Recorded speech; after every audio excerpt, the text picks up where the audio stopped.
Posmatraj sebe kao umrla, govorim samom sebi, pa nećeš ni osjetiti dolazak smrti. Utupi žaoku smrti za života i kad dođe, nećete imati čim ubosti. Posmatraj sebe svako jutro kao novorođeno čudo i nećeš osjetiti starosti.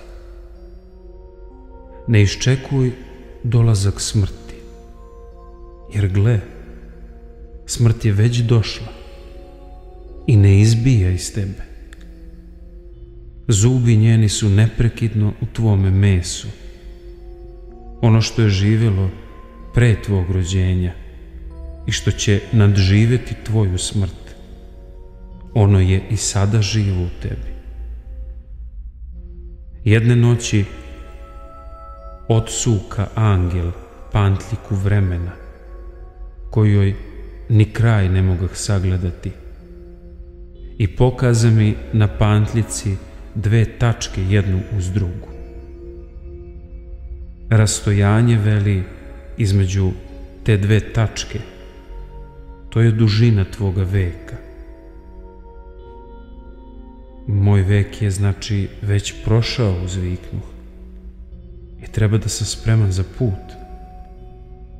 Treba da sam kao vredna domaćica koja današnji dan provodi čisteći dom i spremajući darove za sutrašnju slavu. Zaista, današnji dan sviju sinova ljudskih ispunjen je većim delom brigom za sutrašnji dan. No malo je onih koji veruju u tvoje obećanje i brinu šta će biti sutradan posle smrti.